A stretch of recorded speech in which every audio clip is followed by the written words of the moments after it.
Hello and welcome from the sidelines of the ICR Conference here in Orlando, Florida. I'm Jarrett Banks, Editor-at-Large of IPO Edge, CorpGov, and Exec Edge. Joined here by Falcons Beyond, Scott Demerau, the Executive Chairman, as well as Joe Merrill, the CFO. Welcome. Great, thanks for the invite. So let's start with you, Scott. Why don't you tell us exactly what Falcons Beyond is?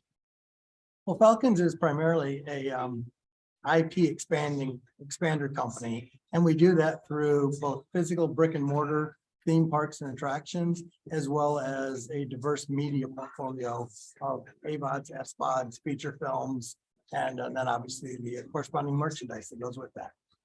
All right, fantastic. Now, give us a sense of the timeline of when the company was founded until today. Sure, this company is a merger of two independent companies. My company, which was Kathmandu, it was more the brick and mortar, the owner operator, if you will, of theme parks.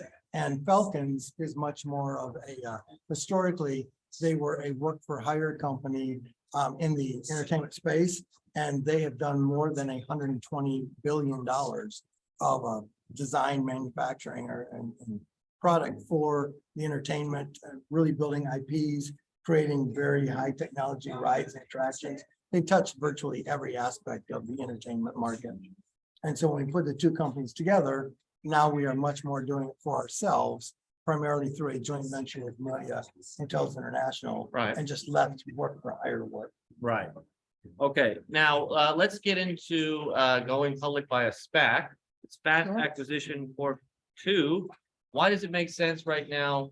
Give us a little bit more information. Well, because of the success we had with Amelia in our first location in Mallorca, Spain, that both park is rated now as one of the top two theme parks in Spain. The hotel that we merged in with Amelia is now on Trivago rated as the #1 family hotel in the country of Spain. And so that has created a lot of momentum. And Amelia is really leaning into the Falcons partnership as being their growth, kind of the diversification of their hotel for the future. And so being public, it gives us access to more financial markets and capital. Amelia is kind of not waiting on us is the wrong word, but we can accelerate our growth through this vehicle. And we have some really exciting other partnerships that are being announced that will help make a lot of sense before we actually de-SPAC. The market will start to understand why growth is really critical for us in the next kind of 18 months, what's coming. Okay. And Joe, let's talk numbers with you. What can you tell us about last year and what's ahead? Yeah, so, last year we were coming out of the pandemic period. Obviously for entertainment, the COVID years were a struggle and a challenge. We saw tremendous rebound last year in the momentum of both building our parks. We have the park that is just opening up in the, we've done a soft opening in December. We'll be opening up fully in the next coming months there. So we've got tremendous momentum there. What we're seeing in terms of our guests and is this tremendous desire to spend money on experience-based locations. We see all the press out there, the TikTok channels, etc. But this is really a hot area for us, and timing is perfect for us. We do have, our investor presentations of the public documents are out there. We're running exactly on plan on that. So we're very optimistic about the growth coming forward in the next couple of years. Fantastic. Now, Scott, we are here in Orlando. You've got some competitors here. Where do you fit into the landscape and how do you differentiate yourself? Sure, we are, first of all, we really do not view ourselves as competitors to Disney or to Universal. They build destinations, multi-billion dollars. They build infrastructures. They cause tourists to fly into a market. They expand the travel to a given area. What we're doing with Amelia is the largest beach hotelier in the world. They are already existing in more than 370 locations around the world in mature, built-out beach destinations that have 4 to 8 million tourists a year already there. There's no entertainment in most of these markets. So we're going to where the tourists already are, and we're not competing with the beach, we're complementing it. We're not saying take a day away from your beach holiday. We're saying after the sun goes down, or if you're sunburned, or it's raining on Thursday. Mhm. This is a chance to complement your beach holiday and spend some real quality family time. And it's a very different model than what Disney does. Okay, great. Just a question for both of you, maybe. Talk to me about how your IP can transfer into other parts of the business and how there's a kind of a virtuous cycle here. Sure, I mean, it's a really exciting part for us because our flywheel, we have three components to the business. We have our brick and mortar side. Mhm. We have our IP expansion through media, digital media, again, feature films, streaming series, AVODs, SVODs.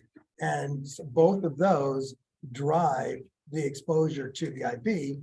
And then we have a whole division that we're really leaning into, which is going to be a lot of news coming out on very shortly, on actually building the merchandise side of the business that comes as a result of a growing IP.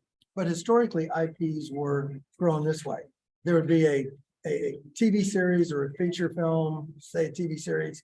5 years later, there's a feature film that comes out. Mhm. 10 years after that, it gets put into a theme park. People consume information and digest things differently now. We're doing all of that simultaneously. So we're creating that kind of perpetual motion as our customer is being introduced to our IP through Roblox at the same time as they can walk in and buy a trading card game with our Right. IP. While we have a physical, actual theme parks operating that way, while the TV shows are being launched and a feature film is coming in 6 months. So condensing that time really gives us the ability to really build momentum for the IPs that we're dealing with. Sure. Now, you mentioned the Dominican Republic resort. Where else are we talking about? Well, as I mentioned, Amelia operates in 40 countries around Right. the world. And just to case in point, the property in Punta Cana is their #1 location in the world. Right. Just 30 days ago, for only the 6th time in their 60-year history, they have created a new hotel brand, and it's actually Falcon's Resort by Amelia. And this will be the brand that we're rolling out on a world stage. And we have access to literally any of those 40 countries that Amelia is operating in. And so expansion is going to be broad and swift and not concentrated in one specific area. All right, fantastic. Lastly, I'll ask both of you, what are you most excited about for 2023? Joe, maybe we'll start. Obviously, we're in the middle of this de-SPAC process, so, getting over that hurdle Sure. is huge for us. Sure. And then truly, this expansion of the resorts and the ability to roll that out quickly it's all execution for us this year. Absolutely. Yeah, and for me, we talk a lot, obviously excited about the new hotel brand, excited about the actual brick and mortar that are being launched. I mentioned that we're really now doing much more for ourselves. What we've really done is called all the partners in the entertainment space that Falcons has done work for in the past, called it 200 clients. That's really been narrowed down to about just a handful that we're doing third-party work with. And what we physically have line of sight on right now, for us to handle the work that they're giving us over the next 5 years, 18 months from now, our company has to be in a position that we have more Falconeers than Disney has Imagineers, or we won't be able to handle the workload. And that's a statement that I'm really proud to be able to make. And I can't imagine that's happened too many times, in this industry in the past. So that bold, just kind of forecast where growth is going to come from on these other relationships. So that's what I'm really excited. I like that, Falconeers. Well, thank you so Falconeers. much for your time. This has been the Executive Chairman and the CFO of Falcons Beyond. I'm Jarrett Banks, signing off from the ICR Conference.